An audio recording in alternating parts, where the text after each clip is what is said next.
यह एक माँ की मार्मिक दास्तान है, जहाँ एक महिला जेल की सलाखों के पीछे हाथों में बेड़ियां होने के बावजूद अपने बच्चे को जन्म देती है। उसकी चीखें उस ठंडी दीवारों से टकराकर लौट आती हैं, पर कोई उसे सुनने नहीं आता। क्या वह ऐसी हालत में अपने बच्चे की परवरिश कर पाएगी? क्या वह कभी इस कैद से आज़ाद हो पाएगी? कहानी शुरू होती है एक इजरायली मिलिट्री वैन से, जिसमें पैलेस्टीन की रहने वाली एक महिला लैला को कैद कर ले जाया जा रहा है।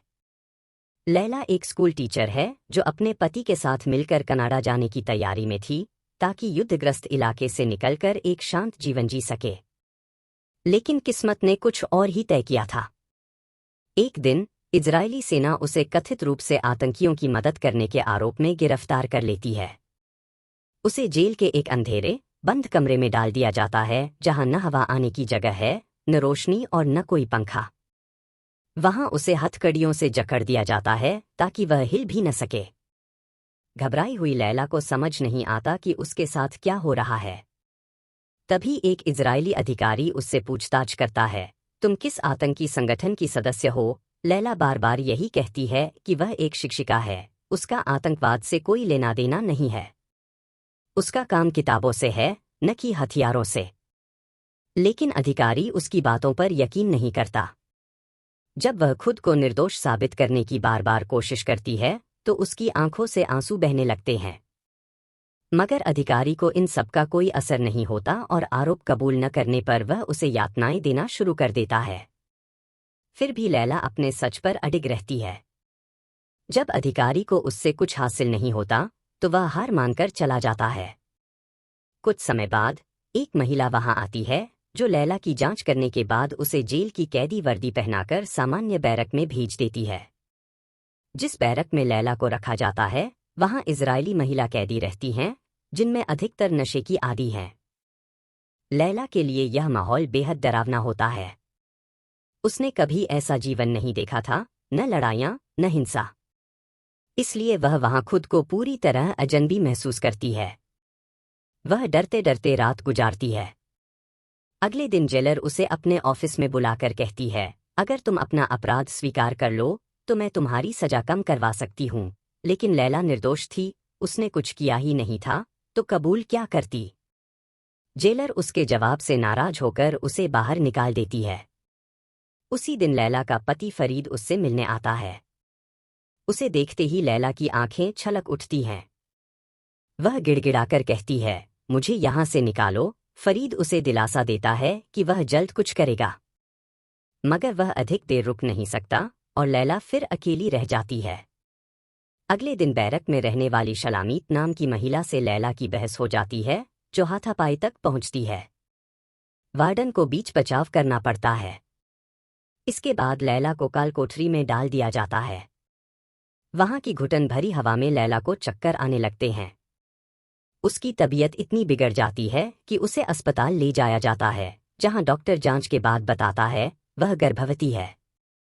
यह खबर सुनकर लैला की आंखों में खुशी की एक चमक आ जाती है, मगर साथ ही उसका दिल चिंता से भर जाता है। क्या वह इस जेल में अपने बच्चे को सुरक्षित रख पाएगी?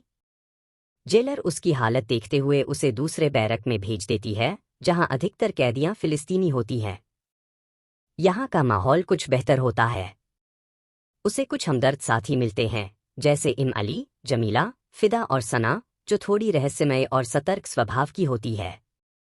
जेलर एक बार फिर लैला को बुलाकर अपराध कबूल करने को कहती है, लेकिन लैला इस बार भी अपने निर्दोष होने पर अडिग रहती है। उसे यकीन है कि वह एक दिन रिहा होगी। एक दिन बैरक की तलाशी में जमीला के कुछ पत्र मिलते हैं, जो उसने इम अली के पोते के लिए लिखे थे। दरअसल इम अली के दोनों पोते जेल में हैं, एक से जमीला और दूसरे से फिदा प्रेम करती है। इस तरह कुछ महीने बीत जाते हैं। लैला अक्सर खिड़की के पास बैठी आसमान निहारती रहती है। उसे आज़ादी की हवा की तलब है, वह फिर से खुला आसमान देखना चाहती है। एक दिन उसकी नज़र कुछ महिलाओं पर पड़ती है, जिन्हें आंखों पर पट्टी बांधकर लाया गया था। क्यों, ये किसी को नहीं पता। कुछ देर बाद लैला को मिलने के लिए बुलाया जाता है। उसकी माँ और एक वकील, रहीद, उससे मिलने आए होते हैं। वकील भरोसा दिलाता है कि वह जल्द उसे कोर्ट में पेश करेगा। कुछ ही समय में लैला को अदालत में पेश किया जाता है। जज उससे पूछता है कि क्या वह उस लड़के को जानती है जिसके कहने पर उसने आतंकियों की मदद की थी। लैला उसे देखती है और इनकार कर देती है। जज उस लड़के को छोड़ने का आदेश देता है, लेकिन लैला को 8 साल की सजा सुना देता है। यह फैसला सुनकर लैला टूट जाती है। वह तो उम्मीद लेकर आई थी कि उसे रिहाई मिलेगी, लेकिन यह सजा उसकी दुनिया को उथल-पुथल कर देती है। कुछ दिन बाद फरीद उससे मिलने आता है और कहता है कि वह कनाडा जा रहा है। वह लैला से अबॉर्शन करवाने की बात करता है। लैला का दिल टूट जाता है। जिस पति से उसने प्यार किया, वह अब उसे छोड़कर जा रहा है।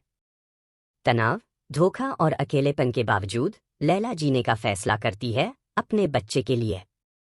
अब वह बाकी महिला कैदियों के साथ घुल मिल गई है। यह छोटी सी जेल की दुनिया ही अब उसका परिवार बन चुकी है। एक रात सभी उससे पूछते हैं, तुम यहाँ कैसे आई? कितनों को मारा है? लैला जवाब देती है, मैंने कभी किसी को नहीं मारा। मैं तो एक टीचर थी, बस पैसे जोड़कर कनाडा जाना चाहती थी। पता नहीं क्यों मुझे झूठे आरोपों में यहाँ बंद कर दिया गया। सभी सन्न हो जाते हैं। उन्हें दुख इस बात का नहीं होता कि वे जेल में हैं, बल्कि इस बात का होता है कि एक निर्दोष, गर्भवती महिला को इतनी पीड़ा झेलनी पड़ी। एक दिन लैला की नज़र शलामीत पर पड़ती है, जिसकी तबीयत बहुत खराब थी। कोई उसकी मदद नहीं कर रहा था। लैला उसे डॉक्टर के पास ले जाती है। बाद में जब शलामीत को पता चलता है कि लैला ने उसकी जान बचाई, तो उसे शर्म आती है। कुछ महीनों बाद लैला खुद भी गंभीर रूप से बीमार हो जाती है। डिलीवरी का समय नज़दीक था। और फिर वो दिन आ जाता है जिसका वह बेसब्री से इंतजार कर रही थी। वह एक प्यारे से बेटे को जन्म देती है। बच्चे को गोद में लेते ही लैला को ऐसा लगता है जैसे उसे सारी दुनिया मिल गई हो। जेल में बंद होने के बावजूद उस पल की खुशी किसी भी आज़ादी से कम नहीं थी। उस नन्हे से जीवन ने जैसे जेल की दीवारों में भी एक नई रोशनी भर दी थी। लैला ने अपने बेटे को सीने से लगाया और खुशी के आंसू बहने लगे। अस्पताल से छुट्टी मिलने के बाद जैसे ही वो बैरक में वापस लौटी, वहां की अन्य महिलाओं ने न सिर्फ उसका, बल्कि उसके बेटे का भी दिल से स्वागत किया। सबने मिलकर बच्चे का नाम नूर रखा। वैसे तो लैला ही उसकी माँ थी, लेकिन उसे बड़ा होते देख यह कहना मुश्किल हो गया था कि उसका एक ही माँ है, क्योंकि वहां की हर फिलिस्तीनी महिला उसे अपने बेटे जैसा ही मानती थी। नूर के आने के बाद जेल का कमरा भी जैसे जन्नत बन गया था। उसकी मुस्कान ने सबके दर्द और तकलीफों को जैसे भुला दिया। इन सुखद लम्हों के बीच 1 साल कब गुजर गया, किसी को पता ही नहीं चला। नूर अब 1 साल का हो गया था और धीरे धीरे चलने भी लगा था। उसके पहले जन्मदिन पर जमीला ने रोटी से केक बनाया और सबने मिलकर कपड़ों से एक गेंद तैयार की। नूर का पहला खिलौना। वह खिलौना पाकर नूर की आंखों में वही चमक थी जो बचपन में किसी मेले से नया खिलौना मिलने पर होती है। लेकिन इस खुशी भरे माहौल में अचानक अंधेरा छा गया। टीवी पर खबर आई कि इजरायली सेना ने लेबनान पर हमला किया है। वहां की विभत्स तस्वीरें देख सना और कुछ अन्य कैदी गुस्से से भर गईं और विरोध करने लगीं। माहौल तनावपूर्ण हो गया। कर्मचारी ने टीवी बंद कर दी और सना पर हमला कर दिया। इस हंगामे के चलते सभी को भोजन नहीं दिया गया। अगले दिन फिलिस्तीनी महिलाओं ने अत्याचार के खिलाफ भूख हड़ताल शुरू कर दी। जेल के रोजमर्रा के काम भी उन्होंने बंद कर दिए, जिससे इजरायली कैदियों पर बोझ बढ़ गया। इन्हीं में एक महिला थी सुलमित, जो जेलर के कमरे की सफाई करती थी। सफाई के दौरान उसे एक अखबार मिला, जिसे उसने चुपके से लैला को दे दिया। अखबार की खबर ने सबके होश उड़ा दिए। सना का पूरा परिवार इजरायली हमले में मारा गया था। यह सुन सना अपना संयम खो बैठी और जेलर पर चिल्लाने लगी। इसके बाद लैला और उसके बेटे नूर को अलग बैरक में भेज दिया गया।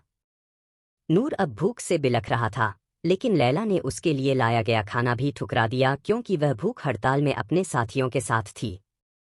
उसी दौरान लैला को पता चला कि रेहान, जो उसकी साथी थी, जेलर से मिली हुई थी और उनकी हर जानकारी उसे दे रही थी।